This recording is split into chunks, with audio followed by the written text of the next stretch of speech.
روزہ اچھا، حج اچھا، زکوٰۃ بھی اچھی، مگر باوجود اس کے میں مسلمان ہو نہیں سکتا، نہ جب تک کٹ مروں میں خواجہ بطحا کی عزت پر خدا شاہد ہے میرا کامل ایمان ہو نہیں سکتا۔ ثابت ہوا جملہ فرائض فروع ہیں، ثابت ہوا جملہ فرائض فروع ہیں، اصل رسول بندگی اس تاجور کی ہے، اور ہوتے کہاں خلیل و بنا کعبہ و منا، لولا والے صاحبی سب تیرے در کی، اور ہمیں کرنی ہے شہنشاہ بطحا کی رضا جوئی، وہ اپنے ہو گئے تو رحمت پروردگار اپنی، نہیں ہے تیرا نشیمن قصر سلطانی کے گنبد پر تو شاہی ہے بسیرا کر پہاڑوں کی چٹانوں میں، عقابی روح جب بیدار ہوتی ہے نوجوانوں میں، نظر آتی ہے ان کو اپنی منزل آسمانوں میں۔ واجب الاحترام محترم مقام لائق عزت تعظیم و تکریم علماء کرام، بزرگان دین و ملت، معزز بزرگوں، عزیز ساتھیوں، عزت مآب خواتین اسلام، السلام علیکم ورحمۃ اللہ وبرکاتہ۔ حضرات، ہمارے محترم بھائی شریف خان کے بچے کی شادی کے اس سنہرے اور حسین موقع پر کافی دیر سے آپ حضرات میں مدحان رسول خیر الانام صلی اللہ علیہ وسلم کی زبانی نثر کی شکل میں، نظم کی شکل میں نعت رسول مقبول صلی اللہ علیہ وسلم سننے کی سعادتیں اور برکتیں حاصل کی۔ حصول برکت کے لیے چند کلمے کتاب و سنت کے حوالے سے پیش کرنے کی سعادتیں اور برکتیں حاصل کروں۔ رب قدیر کی بارگاہ پاک میں دعا ہے اللہ تبارک و تعالی اپنے فضل و کرم سے اپنے محبوب بندوں کے صدقے اس شادی کو شادی خانہ آبادی بنائے، اور رب قدیر ہم سب کو عمل کرنے کی توفیق رفیق عطا فرمائے۔ تلاوت کردہ آیت پاک میں اللہ تبارک و تعالی اہل ایمان سے مطالبہ کرتا ہے، اور فرماتا یا ایھا الذین آمنوا اطیعوا اللہ و اطیعوا الرسول، اے مومنو تم اللہ کی اطاعت کرو اور اس کے رسول کی اطاعت کرو۔ مذہب اسلام میں ہم جب کتاب و سنت کا مطالعہ کرتے ہیں تو ہمیں تین باتوں کا اللہ کی طرف سے ایک پیغام ملتا ہے۔ ایک ہے اطاعت، ایک ہے عبادت، اور ایک ہے اتباع۔ اب اگر تین الفاظ کو میں موضوع کی شکل میں بیان کروں تو یہ تینوں الفاظ اپنے دامن میں ایک وسیع موضوع رکھتے ہیں۔ وقت کی قلت کو مد نظر رکھتے ہوئے میں چند الفاظ میں آپ کے سامنے اس کی ایک حقیقت کو بیان کروں کہ عبادت کس کو کہتے ہیں، اتباع کس کو کہتے ہیں، اور اطاعت کس کو کہتے ہیں۔ سب سے پہلے ہم عبادت کو دیکھیں کہ عبادت کس کو کہتے ہیں۔ انسان اپنا کسی کو خالق اور مالک سمجھ کر اس کی بارگاہ میں سجدہ کرے، اس کا نام مذہب اسلام عبادت ہے، اور یہ اللہ کے سوا کسی اور کے لیے اجازت نہیں ہے۔ عبادت صرف اللہ کی ہوتی ہے، سجدے صرف خدا کی ذات کو ہوتے ہیں۔ اللہ تعالیٰ قرآن میں فرماتا ان اللہ لا یغفر ان یشرک بہ ویغفر ما دون ذلک لمن یشاء۔ اللہ شرک معاف نہیں کرتا ہے، اور شرک کو چھوڑ کر باقی چاہے اللہ اپنے فضل سے بندے کے گناہوں کو معاف کر دے۔ وہ مانگنے والا تو بندہ ہے اور عطا کرنے والا اور بندوں کے گناہوں پہ پردہ رکھنے والا اللہ ہے۔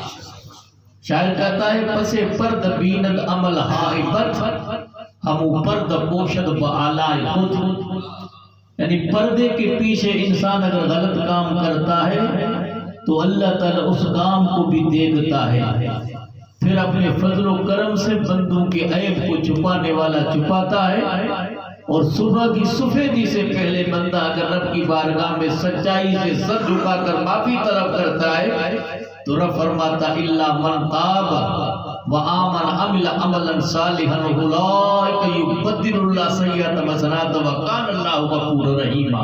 ہاں، گناہ کے بعد سچے دل سے اگر بندہ توبہ کر دیتا ہے تو اللہ رات کے گناہوں کو اپنے فضل سے چھپا دیتا ہے اور بندے کو اپنی رحمت کے سائبان میں چھپا لیتا ہے۔ مانگنا تیرا کام ہے، قبول کرنا یہ مولا کا کام ہے۔ ہم تو مائل پر کرم ہے، کوئی سائل ہی نہیں، رات دکھلائیں کسے رہے منزل نہیں۔ اس لیے لاہور کا رفیع فلسفی یہ کہتا ہے نہیں ہے تیرا نشیمن کسر سلطانی کے گنبد پر، تو شاہی ہے بسیرا کر پہاڑوں کی چٹانوں میں۔ کہ یہ تیری نشیمن یہ نہیں ہے، تیری یہ جگہ نہیں ہے کہ سلطانی گنبد پر تو بسیرا کرے اور دنیا کے چند ایک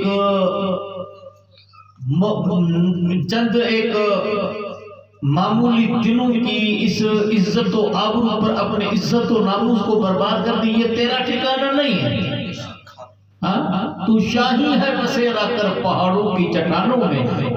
شاہی کہتے ہیں بعض کو بعض کا ٹھکانہ دنیا نہیں ہے، یہ زمین نہیں ہے بلکہ پہاڑوں کی اونچی چٹانوں میں رہتے ہیں۔ ایک مثال دے کر سمجھاتے ہیں، پھر فرماتے عقابی روح جب بیدار ہوتی ہے نوجوانوں میں نظر آتی ان کو منزل اپنی آسمانوں میں۔ کہ عقاب جیسی روح تو بیدار کر، اللہ والوں جیسا مغز تو رکھ، وہ تڑپ جب تو اپنے دل میں رکھتا ہے تو یوں بیان کرتے ہیں خدایا تڑپنے بھڑکنے کی توفیق دے، دل مرتضی سوز صدیق دے۔ یا رب دل مسلم کو وہ زندہ تمنا دے، قلب کو گرما دے، روح کو تڑپا دے۔ وہ سچی تڑپ تو دل میں رکھ، عقیدت و محبت کے چار آنسو خدا کے بارگاہ میں جھکا کے تو دے، رب کی رحمت تیرا استقبال کرے گا۔ علامہ شیخ سعدی رحمت اللہ علیہ اپنی کتاب میں یوں بیان کرتے ہیں، فرماتے ہیں یکی دیدمد عرصہ رود بار کی پیشہ مدم پر پلنگ سوار۔ فرماتے میں ملک شیراز سے چلا، کسی زمانے کے اندر یہ رشیا کا حصہ تھا، کسی زمانے کے اندر یہ ایران کا خطہ تھا، اور کسی زمانے میں عراق کا خطہ تھا، کسی زمانے میں یہ ترکی کا حصہ تھا۔ اب یہ ریاستیں آزاد ہو چکی ہیں۔ اس زمانے میں ایران کا خطہ تھا جس زمانے میں علامہ شیخ سعدی رحمت اللہ علیہ رہتے تھے۔ فرماتے میں اپنے ملک شیراز سے نکلا اور ایک صحرا میں پہنچا، اس صحرا کا نام کیا ہے؟ رودبار۔ یہ قزوین اور گیلان کے درمیان ہے، تو یہ بھی اس زمانے میں ایران کے خطے تھے۔ قزوین ہے، ہمدان ہے، جیلان ہے، ازبکستان ہے، آذربائیجان ہے، آرمینیا ہے، سجستان ہے، سیستان ہے، سمرقند ہے، بلخ ہے، بخارا، ریاستیں الگ ہو چکی ہیں۔ بس ان کے نام آپ کے سامنے ہوتے ہیں، میں نے جو تاریخ میں پڑھا ہے وہ آپ کے سامنے پیش کر رہے ہیں۔ کہ جب رودبار میدان کے اندر پہنچا تو ایک شخص کو میں نے دیکھا کہ تیندوے پر شیر پر سوار ہو کر آ رہا ہے، انسان اور شیر پر سوار۔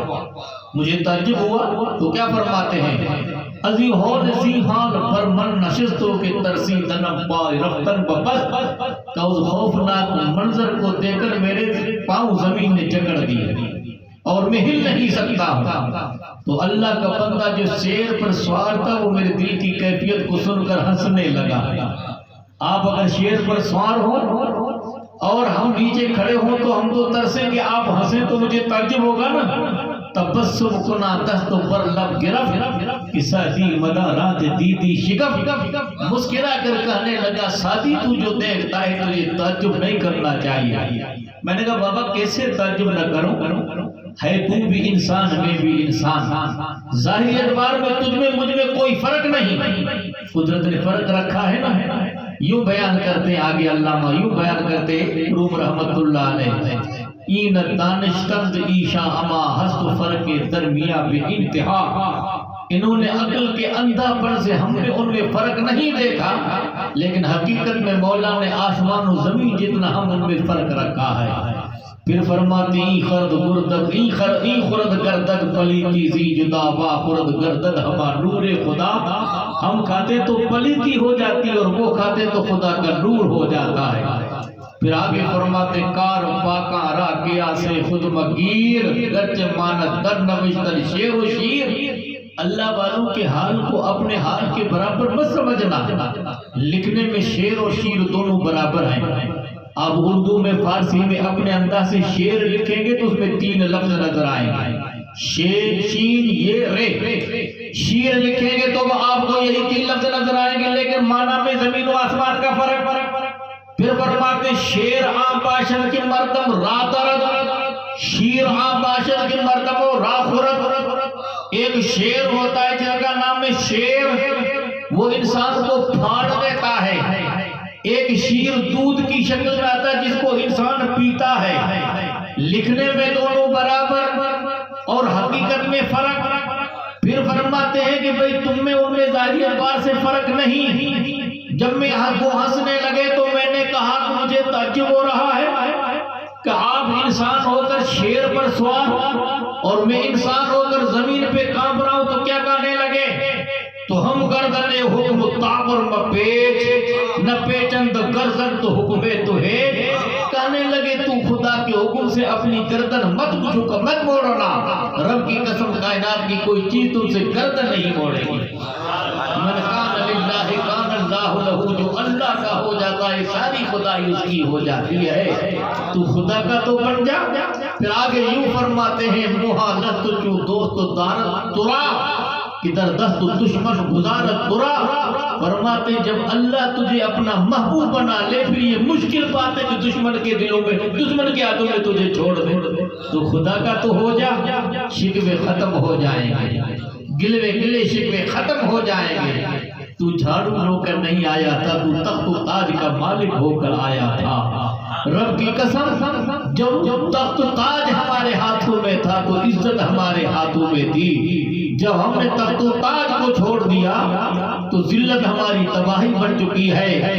کل وہ انسان تھے جو تمہارے چہرے کو دے کر پڑھتے تھے لا الہ الا اللہ محمد رسول اللہ، آج ہمارے چہرے کو پر دنیا پڑھتی لا حول ولا قوت الا باللہ۔ اتنا فرق ہے، وہ زمانے میں معزز مسلمان ہو کر خوار ہوئے تارک قرآن ہو کر، قلم میں سوز نہیں، روح میں احساس نہیں، کچھ تو پیغام محبت کا تجھے پاس نہیں، رہ گئی رسمی ادا روح بلا بھی رہی، فلسفہ رہ گیا تلقین غزالی نہ رہی۔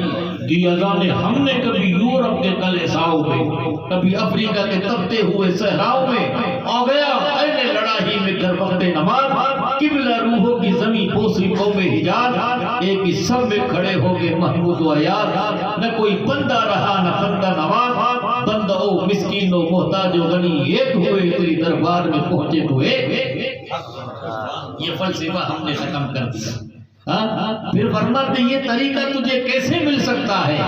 تو اس کا علاج بتاتے ہیں، رہی نفس روز طریقت متا پنہ گام کامے کی خواہی بیا، یہی طریقت کا راستہ ہے، یہی بندگی کا راستہ ہے، یہی کامیابی کا راستہ ہے، یہی سرفرازی کا راستہ ہے۔ اس راہ پہ چل، مخالفت کو چھوڑ، محمد مصطفیٰ کی سچی محبت رکھ۔ تو ڈاکٹر اقبال یوں بیان کرتے ہیں، یقین محکم عمل پہ ہم محبت فاتح عالم، جہاد زندگانی میں ہے یہ مردوں کی شمشیریں، کہ ہو کے یقین پیدا تو کر سکتی ہے زنجیریں، نگاہ مرد مومن سے بدل جاتی ہے تقدیریں۔ کہا کہ تو شکوہ کرتی میرے پاس کچھ نہیں ہے، کہ سب کچھ تیرے پاس ہے، یقین مضبوط رکھ اور محمد مصطفیٰ کی سچی محبت رکھ اور عمل تو پیہم رکھ۔ یہ 3 چیزیں بندے مومن کے لیے قسم خدا کی تلواروں کا اثر رکھتی ہے۔ دنیا آئی تھی یہاں انسانوں کے سر جھکانے کے لیے، اللہ کے ولیوں نے قسم خدا کے انسان کے دلوں کو جوڑا ہے۔ وہ تیر و تلوار لے کر آئے تھے نے گردنوں تو جھکایا، لیکن رب کی قسم اللہ کے بندوں نے گردنوں کو نہیں دلوں کو جھکایا ہے۔ تاریخ کا مطالعہ کرو، افغانستان یا تاریخ کا مطالعہ کرو، اندلس غرناطہ پر، اس کو اسپین کہتے ہیں، 700 سال تک مسلمانوں کی حکومت رہی، آج کوئی مسلم باقی نہیں ہے۔ قرطبہ کی وہ مسجدیں جس کے مینار آسمان سے باتیں کر رہے تھے، اور عبد الرحمن الثالث کے زمانے میں وہ قرطبہ کی جامع مسجد میں روزانہ ہزاروں من تیل جلتا تھا چراغ کی شکل میں، اور ہزاروں کتب خانے تھے جس کے اندر دنیا کو پڑھائی کی جاتی تھی۔ آج رب کی قسم قرطبہ کی جامع مسجد قلب خانہ بن چکا ہے، آج شراب خانے میں تبدیل ہو چکی ہے۔ کہنے والا یہ کہتا ہے کہ ہندوستان کے اندر مسلمانوں کی حکومت کی 1100 سال، رب کی قسم اس زمانے بھی اسلام سلامت تھا۔ آج بھی گلی گلی سے صبح کے وقت میں اذانوں کی آواز گونجتی ہے، جہاں پہنچے زمین کو آسمان سے کر دیا بالا، جہاں پہنچے در و دیوار کا نقشہ بدل ڈالا۔ کہ یہ تاریخ یہاں وہ تاریخ اتنی ہمیں دہراتی ہے کہ وہ مسجد قلب خانوں میں تبدیل ہو چکی ہے، وہ مے خانوں کے اندر زندگی برباد ہو چکی ہے۔ تو کسی صاحب دل نے یہ کہا، وہ مجاہد آئے تھے، انہوں نے انسان کے گردنوں کو تو جھکایا تھا، لیکن دلوں کو جھکانے والا خواجہ نہیں تھا، اس وجہ سے آج وہ اسلام سلامت نہیں ہے۔ وہاں قرطبہ کی مسجد مے خانہ میں تبدیل ہو چکی ہے، اور ہند کے مے خانے قسم خدا کی عبادت گاہوں میں تبدیل ہو جانے۔ یہ کیا ہے؟ دل سے بات جو نکلتی اثر رکھتی، یہ پر نہیں طاقت پرواز مگر رکھتی ہے۔ تو رب کی بارگاہ میں سچائی سے جھک تو صحیح۔ پھر آگے یوں فرماتے، مپندار صادق راہ صفا، تما رفت جزبر پہ مصطفیٰ۔ اے صادق، نجات کا راستہ چاہیے، کامیابی کا راستہ چاہیے، کامرانی کا راستہ چاہیے، تو صرف اور صرف محمد مصطفیٰ کا راستہ ہے۔ اگر اس راہ کے اندر تو قدم ہٹائے گا تو پھر فرماتے ہیں، خلاف پیغمبر کسے راہ گزیر منزل ہرگز نخواہد رسید۔ محمد مصطفیٰ کے راستے پہ قدم ہٹائے گا تو کامیابی نہیں ملے گی۔ کامرانی اگر تجھے چاہیے تو محمد مصطفیٰ کی غلامی کا شرف حاصل ہوا، جن کو وہ مر کر بھی حیات جاودہ کی بات کرتے ہیں۔ آپ تاریخ کا مطالعہ کرو، جب مجاہدوں کے قافلے یہاں سے اٹھے، کبھی یرموک کو فتح کیا، کبھی تبوک کو فتح کیا، کبھی یروشلم کو فتح کیا، کبھی دومت الجدل کے سامنے انہوں نے اپنے اسلام کے گنڈے گاڑے، کہیں انہوں نے قبرص و شام کو فتح کیا۔ جہاں پہنچے علامہ فرماتے زمین کو آسمان سے کر دیا بالا، جہاں پہنچے در و دیوار کا نقشہ بدل ڈالا۔ دنیا حیران ہے کہ حجاز مقدس سے آندھی و طوفان کی شکل میں مٹھی پر جماعت اٹھی، اور دیکھتے اس کے عالم پہ چھا گئی، وہ کیا تھا؟ قسم خدا کی ان کے پاس ایک طاقت تھی، غلامی مصطفیٰ کی طاقت تھی۔ آپ تاریخ کا مطالعہ کرو، سیدنا فاروق اعظم کا دور پاک ہے، وہ مرد مجاہد جس نے اسلام کے اندر عدل و انصاف کے دور کو عام کیا تھا، وہ مرد مجاہد جس کا دور ایسا پاکیزہ دور تھا کہ قسم خدا کی جن کے چہرے کو دیکھ کر دنیا پڑھتی تھی لا الہ الا اللہ محمد الرسول اللہ۔ ایران کا شہزادہ چلا جرحا پہلوانے کی